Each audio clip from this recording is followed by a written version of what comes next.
Exciting news for those of you that want to go to college or that currently have a student debt, because Hillary Clinton today presented a plan called New College Compact, which will use a combination of grants and interest rate reductions to eliminate or reduce the cost of college, mainly for those who attend in-state schools and or community college. This plan, it's a $350 billion plan. It was outlined at a New Hampshire town hall meeting, and it's the most expensive and expansive policy proposal of Hillary's campaign thus far, Margaret.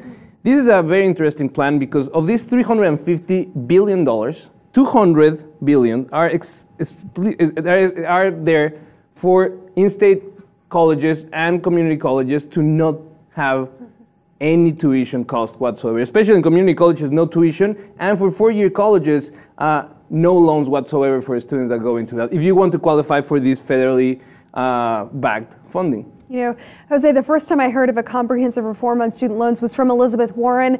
I couldn't have agreed with her more then. As somebody who has student loans myself, I can't stand them. I feel, you know, constantly the federal government has allowed the student loan industry to rape college students year after year, making that debt almost inexcusable in a lot of cases. You pay it, and it never goes down the way that they've structured these loans. I don't know how she's going to pull this off, though, because the federal government relies so heavily on all of that massive interest collected from student loans, war debt, refunding Social Security, you know, entitlement programs. They're really taking from this. So it sounds good in theory, but implementation, how's that going to work? I mean, they're counting on being able to rape students. You know, I mean, this is exactly, it's a very important point of the whole thing, because one of the key points is exactly that, ending the federal government practice of profiting from student loans, which is, like you said, a very big source of income for the federal government, but still, and corporate education for profit. I mean, schools shouldn't be run like a business. I mean, I'm glad that you talked on that. When did education become a business? I mean, shouldn't everybody be entitled to have education? I mean, just that concept. It's just...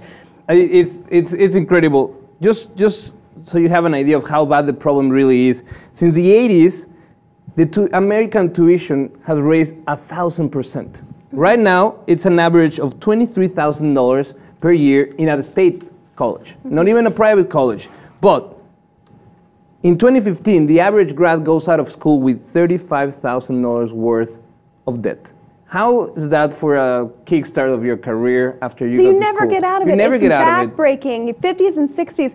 I heard the Obamas actually had student loan debt until a few years prior to him becoming president. I mean, isn't that remarkable? We're talking about people that are saddled with student loan debt through the decades. You know, I'm just so sick of it. I wish that there was a way to bankrupt it. The way that they've structured these laws, you can't even legally bankrupt student debt. No, it's definitely hurting the economy of these countries, hurting a whole new generation of Americans that go out of school without the hope that they can start fresh, because they already have to carry these $35,000, $40,000, sometimes even $100,000 worth of debt. But this plan, it centers upon five main points. The first one is allowing people to get a four-year degree from an in-state public university without ever having to take a loan. Also making community college tuition free, ending profiting from the federal government from the student loans, increasing federal grants to encourage states to invest in higher education, and also setting up a fund to help modest endowment private colleges where Pell Grants recipients comprise a large share of the students to be part of this. Again, like you said, this sounds really, really cool on paper, but the implementation of it... They're counting on that money, hard. Jose. It sounds good. Those are really pretty words. Show me the money. Now, in contrast, we have Bernie Sanders. Bernie Sanders have presented his own plan, and it's so much bigger in scope. What he wants is a $750 billion plan, where it's throughout 10 years, allowing everyone in the states to have public free tuition. It's called College for All.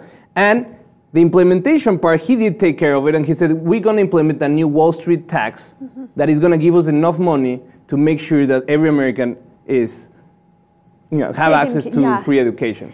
I mean, do you think it's going to fly?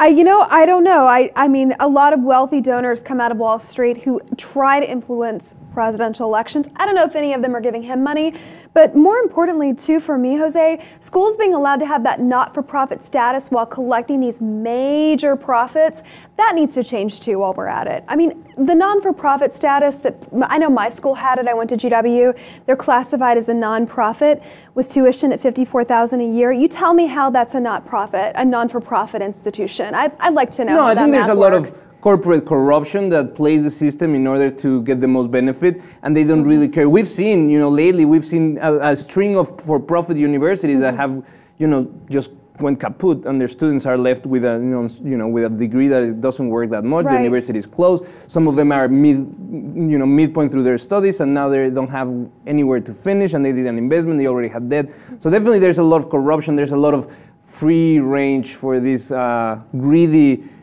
businessmen, because they're not really educators, they're businessmen that are trying to make a quick buck out of a situation where people really want to take an opportunity and have an edge in their career by going to school and getting themselves in debt, thinking that it's easy to go out, get a job, and I'll pay it back. But the reality is that it's not happening. But we want to know how you feel. Do you have student loans? How do they affect your life? Do you think these policies are going to make a difference? Please let your comments be heard. And if you haven't subscribed to the Lip TV 2.